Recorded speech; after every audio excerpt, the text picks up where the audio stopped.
Alors, Caroline Labèche, merci d'avoir accepté de répondre à mes questions.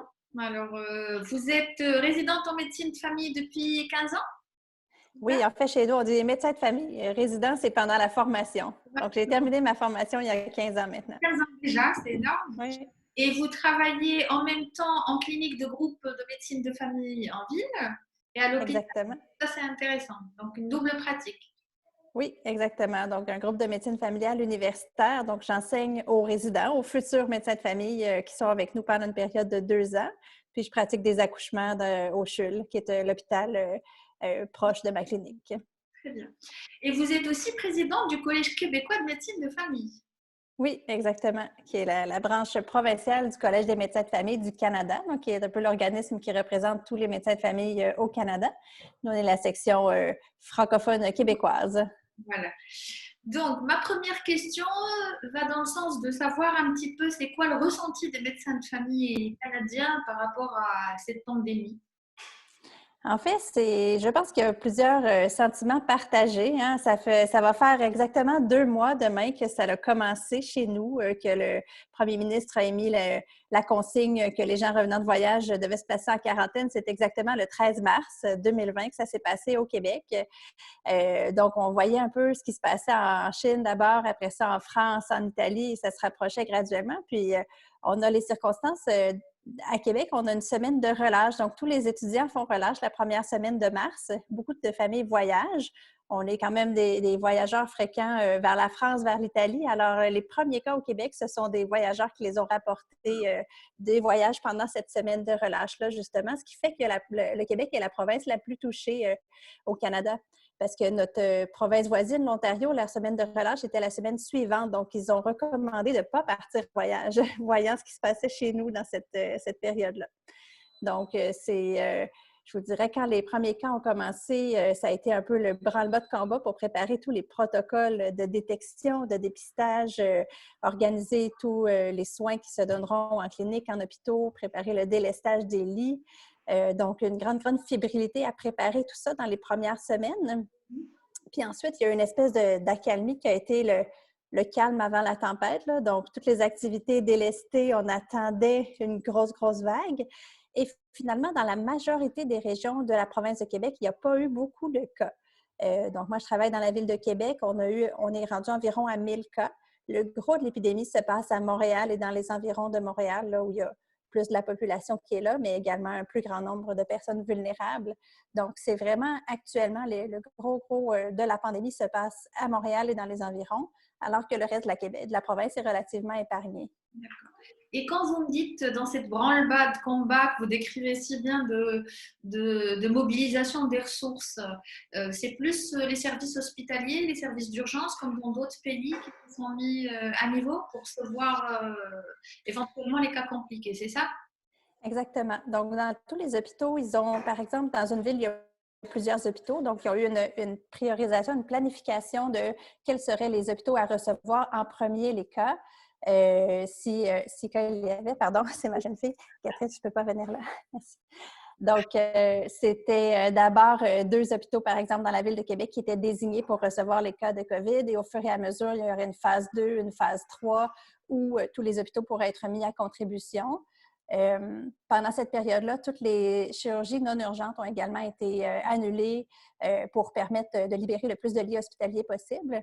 On a également beaucoup de cas chez nous, des personnes qui sont à la fin de soins actifs, qui attendent un lit pour soit de la réadaptation ou pour aller dans un centre de soins de longue durée dans lequel il manque de place. Il manquait de place historiquement dans les derniers mois, dernières années. Donc, ce manque de place-là faisait que les gens, des fois, restaient pris en hôpital plus longtemps. Alors, rapidement, on a mis sur pied des milieux de vie temporaires, transitoires, pour pouvoir vider les hôpitaux de tous ces cas-là inactifs et préparer à recevoir les cas actifs dans les hôpitaux. Et donc, transférer les gens qui étaient en soins non actifs dans d'autres centres.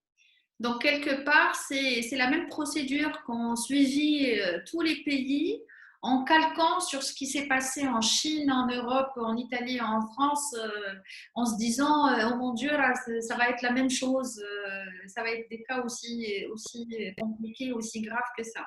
Et quelque part, on se retrouve avec une épidémiologie différente en fonction des pays.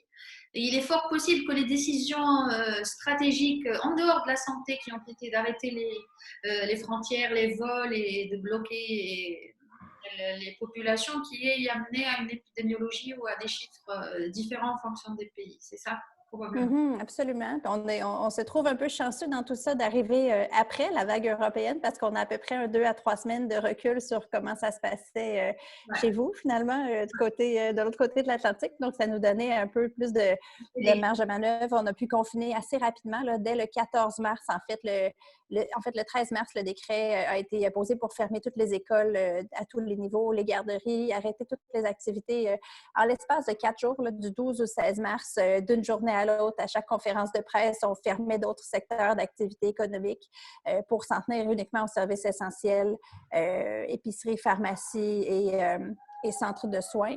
Et tous les autres étaient confinés à la maison. D'abord, seulement les 70 ans et plus, et ensuite, le reste de la population a comme été gardé à l'intérieur pendant plusieurs semaines. Puis on a commencé cette semaine dans toutes les régions du Québec, à l'exception de Montréal, la réouverture des écoles primaires. Donc, nos tout-petits de 5 à 11 ans maintenant ont recommencé l'école lundi sur une base volontaire. Les parents ont le choix de les envoyer ou pas. Ils peuvent continuer l'école à distance s'ils le souhaitent. Les garderies ont également réouvert encore là sur une base volontaire. Mais le reste, les écoles de niveau secondaire, cégep et université, ça reprendra seulement à l'automne. On verra. Oui.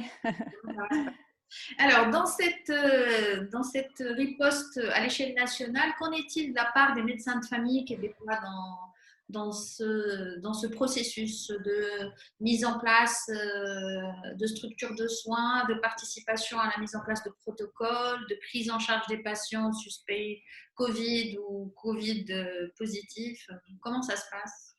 En fait, au Québec, les médecins de famille sont très impliqués dans les hôpitaux, dans les salles d'urgence. En grande majorité, ce sont des médecins de famille qui travaillent un peu partout, donc pas seulement en cabinet, aussi dans les centres à l'hospitalisation, parfois dans les soins intensifs également. Donc, dans la majorité des cas, ça a mobilisé beaucoup l'activité des médecins de famille. Aussi dans les soins de longue durée, évidemment. Je ne sais pas si vous avez entendu, mais chez nous, beaucoup du nombre de cas actifs et du nombre de décès se passe dans les centres de soins de longue durée, qui sont des endroits où typiquement il manque beaucoup de personnel, il manque de préposés, il manque d'infirmières.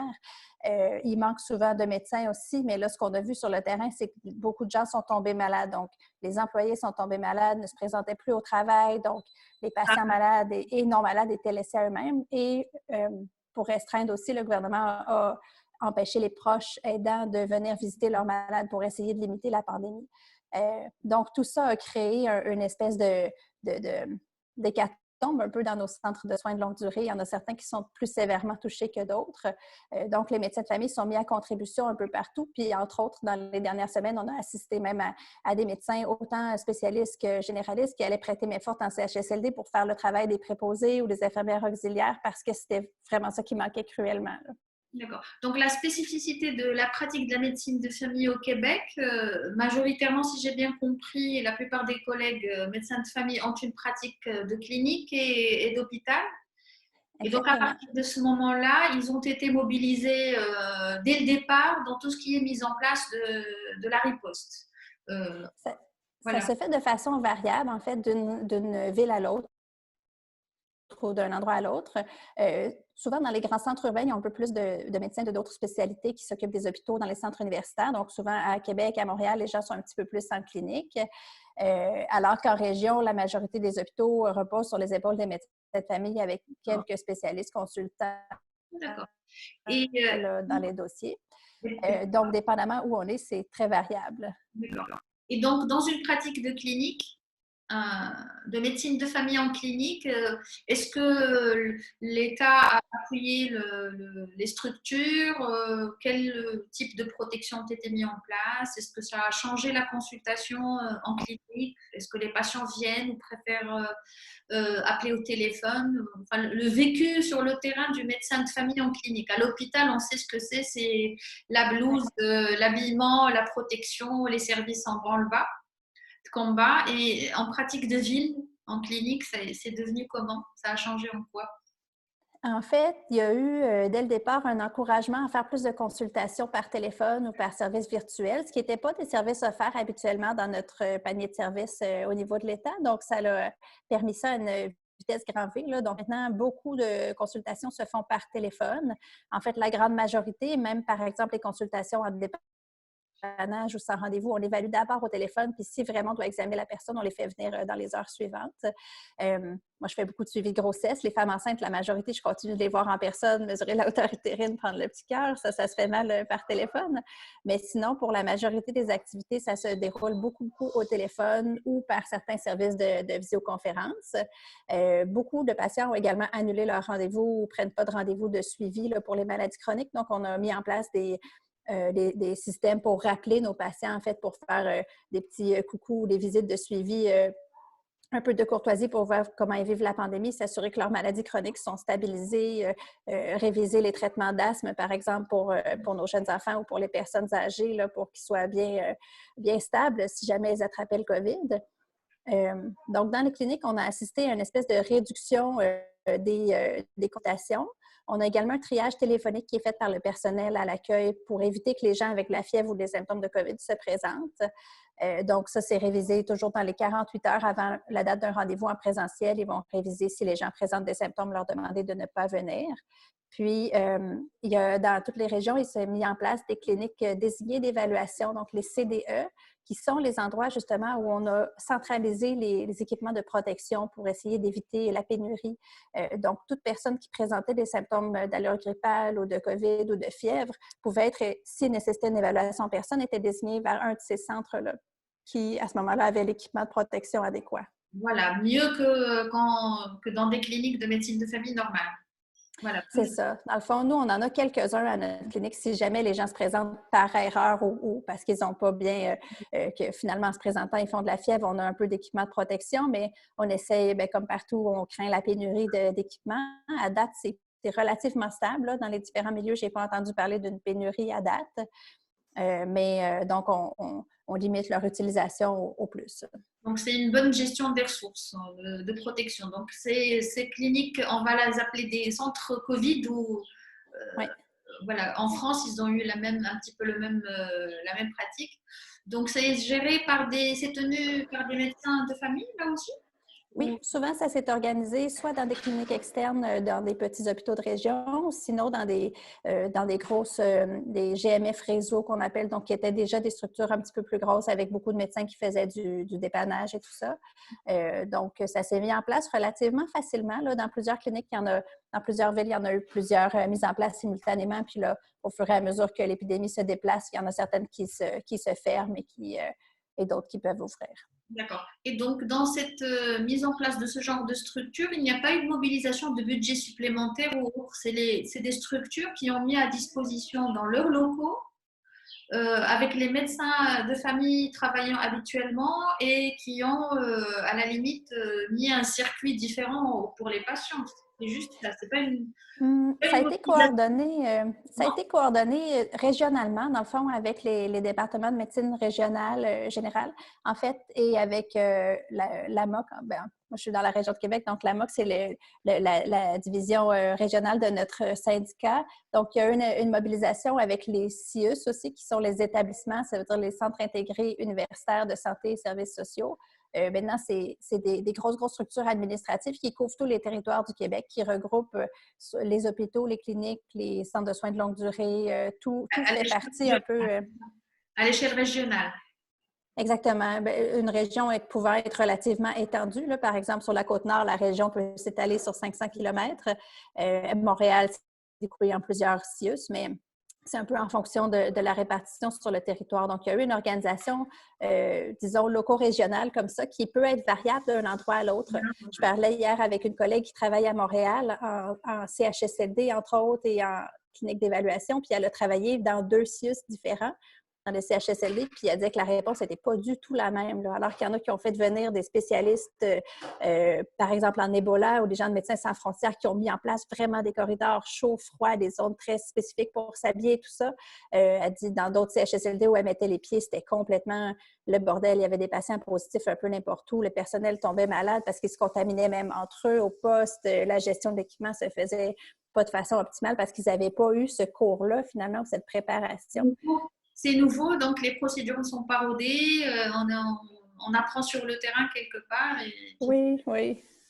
Un peu la caricature de bâtir le parachute à mesure qu'on saute, hein? C'est comme tout, je suppose. Et donc, les médecins de famille, essentiellement, leur statut, ils sont salariés auprès de ces structures, des employés de l'État, dans le secteur privé. Comment ça se passe au Québec? Au Québec, en fait, la majorité des médecins sont des travailleurs autonomes qui ont un seul employeur qui est la Régie de l'assurance maladie du Québec, donc qui est l'assurance soins de santé là, pour toute la province. C'est un petit nombre de médecins qui travaillent hors régie, donc complètement au privé, offrent des soins, par exemple, de médecine esthétique ou de médecine privée complètement. Mais je vous dirais, la très, très grande majorité des services sont offerts au sein de la RAMQ. Donc, les médecins sont un statut de travailleur autonome. Et ils offrent leurs services finalement en clinique ou à l'hôpital, mais ils facturent à la RAMQ. La facturation à l'agence de santé, c'est ça? À l'assurance médicaments, dans le fond. L'assurance santé, l'assurance maladie, pardon. Et la facturation se fait par acte ou par forfait? Ça, c'est variable. Il y a plusieurs modes qui existent. Il y a certains, par exemple, dans les CLSC, qui sont des structures locales un peu, certains médecins vont être à tarif horaire, d'autres vont être à salaire carrément annuel. Pour la plus grande majorité des médecins, c'est encore une rémunération à l'acte. Donc, chaque acte est payé, puis il n'y a pas de rémunération pour le reste. Dans les centres d'enseignement, souvent, on a une rémunération mixte, c'est-à-dire qu'on a un forfait de base ou on a un tarif horaire de base auquel s'ajoute un pourcentage des actes. C'est mixte un petit peu. C'est très variable. Ouais. Est-ce qu'il y a des situations qui ont mis en difficulté les médecins de famille par rapport au Covid, la mise en place des moyens de protection dans les cliniques, ou comment trouver l'information utile pour répondre aux questions des patients? Est-ce que vous avez été formé par rapport à tout ce qui est pandémie? Comment ça se passe? En fait, on a beaucoup d'informations. Je pense qu'on a un peu une surabondance d'informations. Là, souvent, à partir du 12 mars, pendant tous les jours, à peu près 6 semaines, on a eu un point de presse quotidien de notre premier ministre avec le directeur national de la santé publique et la ministre de la Santé. Donc, à 13 heures à tous les jours, c'est le rendez-vous quotidien là, pour à peu près tous les Québécois pour en savoir plus. Puis spécifiquement pour les médecins, il y a eu des communications à peu près quotidiennes aussi, soit des centres, des établissements auxquels on était affiliés, de la santé publique, de l'Institut d'excellence en santé, de l'Institut de santé publique, de notre syndicat, du Collège des médecins, donc des infolettes quotidiennes qui arrivent sur différents sujets. Il y a aussi, on va tous aussi sur Facebook, on a des groupes COVID auxquels sans doute plusieurs des médecins chez vous participent aussi pour faire un peu de formation continue sur le terrain.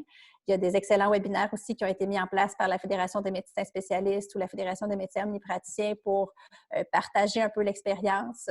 D'autres plus au niveau en temps de COVID aussi avec le Collège des médecins de famille du Canada ou la virtualisation des soins, comment on enseigne ça à nos apprenants, comment on supervise dans ce contexte-là. Donc, je vous dirais, s'il y a eu un ralentissement de la clinique, vu le moindre achalandage de nos patients, il y a eu beaucoup de formations continues à faire pendant cette période-là et beaucoup de lectures de courriels pour se tenir à jour. Il y a autant d'informations et de formations en prise en charge du COVID en hospitalier qu'en ambulatoire. Donc, il n'y a pas de demande par rapport aux spécificités de l'exercice en ambulatoire pour les médecins de famille. Alors, moi, je travaille dans un GMF universitaire. Donc, on est affilié avec notre établissement qui est le CIUS. Donc, on reçoit des communications quotidiennes de leur part. Si j'étais, par exemple, médecin dans un GMF, un groupe de médecine familiale, mais privé, je ne sais pas si je recevrais toutes ces communications-là de la part de l'établissement. C'est une bonne question. Il faudrait que je demande à mes collègues qui ont cette pratique-là. C'est la même chose un petit peu au niveau de l'équipement de protection individuelle. Donc, les EPI chez nous sont fournis par le CIUS. Je pense qu'il y a un petit peu plus de difficultés d'approvisionnement pour les médecins qui sont en clinique privée. on n'a pas, j'ai pas entendu, remarquez bien, sur les réseaux sociaux au Québec ou dans les gens à qui j'ai parlé, là, qu'il y avait un manque criant à ce niveau-là. C'est sûr qu'une baisse des revenus dans les cliniques privées, ça pouvait amener un problème avec le personnel. Des fois, il y a des gens qui ont dû temporairement mettre à pied des employés parce qu'ils avaient plus assez de revenus là, pour justifier, plus assez d'achalandage pour justifier la présence, par exemple, du personnel à l'accueil ou des choses comme ça. Donc, on a vécu ça dans certaines cliniques, dans certaines régions. On est relativement épargné comparativement au reste de la population ou du reste des secteurs économiques à différents niveaux, là. Mais disons que la pratique privée, en clinique privée, elle est minoritaire par rapport aux médecins de famille. Donc, la plupart, ils ont à peu près le même statut que vous, c'est ça? Bien, il y a comme deux sortes, c'est mêlé un petit peu au Québec. Il y a médecine privée qui serait désaffiliée de l'assurance maladie. Mais quand on parle de clinique médicale privée, c'est dans le fond un regroupement de médecins qui travaillent ensemble et dans une clinique qui est gérée par eux, souvent soit un gestionnaire ou un groupe de médecins qui va gérer la clinique et qui va embaucher leur personnel, souvent avec du prêt de personnel de l'établissement pour avoir des infirmières cliniciennes ou des travailleuses sociales, par exemple. Mais ça, on appelle ça une clinique privée, dans le fond. Mais ça fait partie du système public de soins de santé. D'accord. D'accord. Alors au Maroc, nous, on a une espèce de cloisonnement presque total entre le secteur privé de la médecine générale et de la médecine de famille et le secteur public. Donc les médecins généralistes privés ont plus de mal à s'impliquer dans cette riposte nationale. Chacun fait de son mieux, effectivement, parce qu'on ne peut pas la croiser. Mais c'est de là qu'est partie ma réflexion et le travail que je suis en train de faire, de réfléchir un petit peu comment ça se passe. Comment se développent les vécus de médecins généralistes à travers le monde. Donc, l'exemple du Canada est très particulier. Oui, oui, oui. Puis je vous dirais, je suis en communication régulière avec mes collègues des autres provinces par l'entremise du Collège des médecins de famille du Canada. Puis c'est pas pareil dans toutes les provinces. Donc, ce que vous décrivez, il y a certains endroits, par exemple en Ontario ou en Alberta, où ils sont très touchés, où les médecins se ramassent à devoir fermer leur clinique parce que c'est souvent des petites cliniques avec un, deux médecins qui n'ont pas nécessairement d'équipement de protection. Donc, ils doivent mettre la clé dans la porte le temps de la pandémie, finalement, pour éviter de contaminer leur personnel ou de se contaminer eux-mêmes. On le voit moins, ça, au Québec. On est plutôt des regroupements de plusieurs médecins en général qui travaillent ensemble. Puis le fait qu'une bonne proportion des médecins travaillent aussi en établissement ou aussi en hôpital ou en centre de soins de longue durée, je pense que ça limite un petit peu la vulnérabilité des généralistes à être soumis Au secteur privé, à une pratique privée exclusive, ouais. uniquement aux aléas de la Des petits soucis clinique. avec la connexion. Voilà, on va récupérer le son. Caroline, vous m'entendez? Oui, Voilà. très bien. Est-ce que vous m'entendez aussi? Oui, là, ça va. Ça a coupé pendant un moment. Parfait. Un truc, je ne sais pas comment vous vivez chez vous, mais avec nos résidents, la formation chez nous, elle dure 2 ans pour devenir médecin de famille. Donc, après le cours de médecine, c'est 2 Je années supplémentaires de résidence en médecine de Caroline, famille. Nos résidents qui terminent cette année. voilà. Allô? OK, parfait. De retour. Alors, juste pour revoir un petit peu, l'un des points forts de la pratique de médecine de famille au Québec, si j'ai bien compris, c'est l'exercice en groupe. Deux, c'est d'avoir une double pratique à la fois en clinique et à l'hôpital. Et de fait, être impliqué dès le départ dans tout ce qui est mise en place de la riposte sanitaire. Et donc, c'est un point fort, si j'ai bien compris, aussi bien sur le plan information, formation, implication, que sur le plan économique. Ça veut dire que c'est ça? Oui, je pense que ça résume bien ce Voilà. qu'on vit en ce moment. Bah, ouais. Très bien. Et vous parliez des résidents en médecine de famille, c'est ça? Donc, par rapport à votre pratique à la fois en clinique, en hôpital, il y a une... Oui, c'est ça. En fait, travaillant,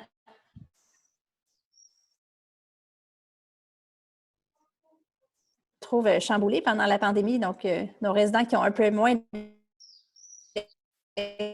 d'exposition qu'en temps normal, leur résidence dure seulement 2 ans et à la fin des 2 années, en général, il y a un examen écrit, il y a une portion écrite pour cette année. Donc, ça a quand même soulevé un peu de préoccupation là, pour nos résidents finissants de cette année, qui auront tout de même un diplôme temporaire jusqu'à ce qu'ils puissent passer leurs examens écrits cet automne. Mais ça, disons qu'on les accompagne là-dedans. C'est nos futurs collègues Oui.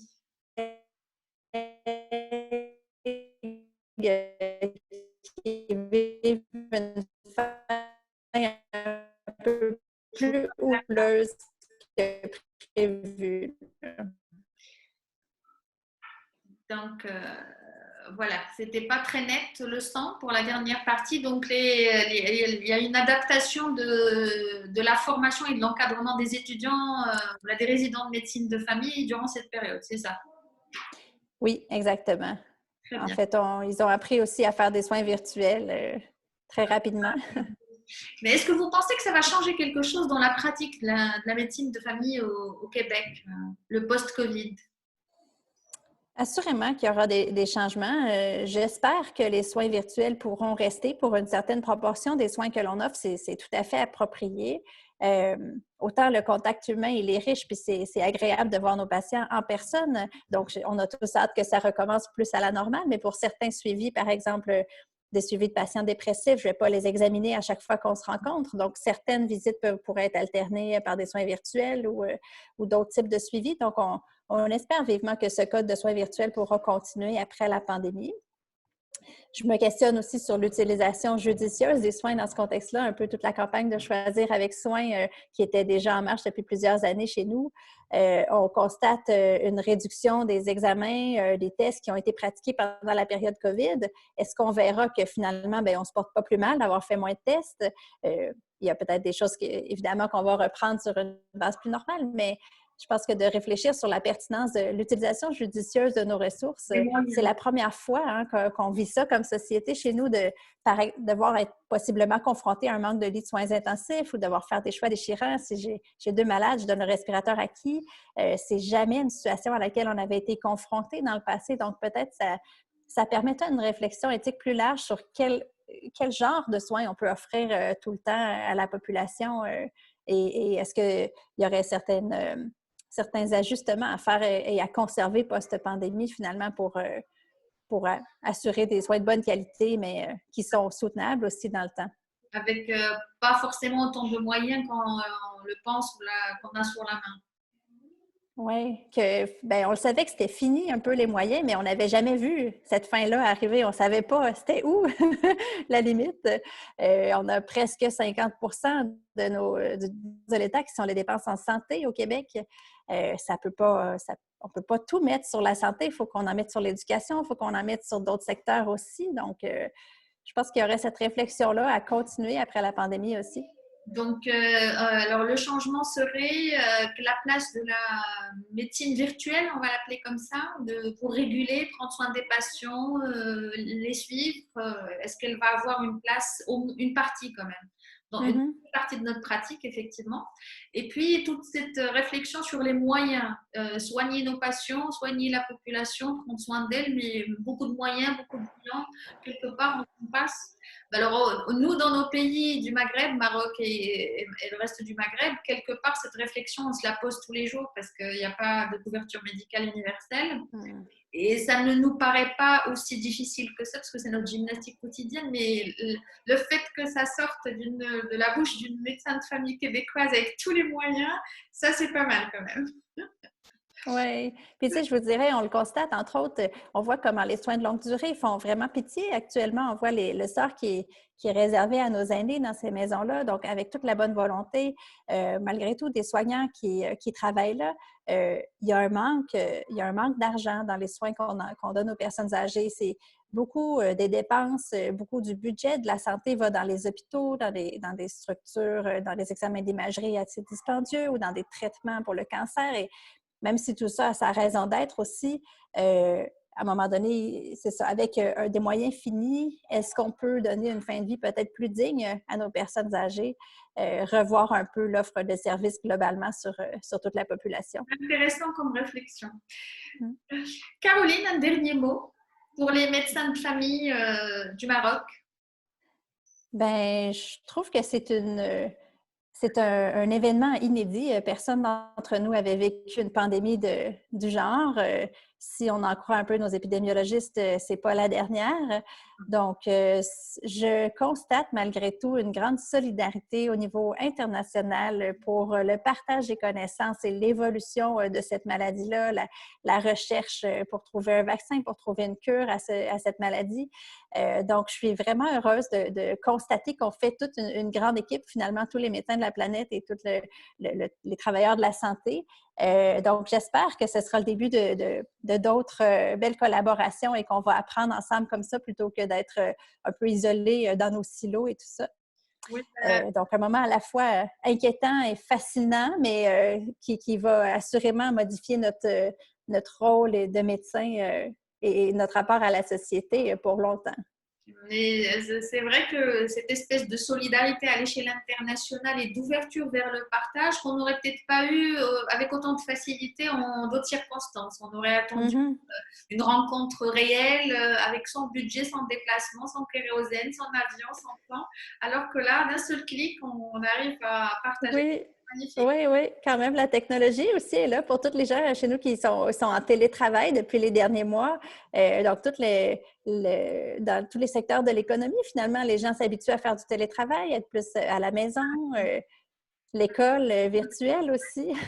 C'est nouveau, tout est nouveau. Absolument. Merci Fait que, beaucoup, Caroline.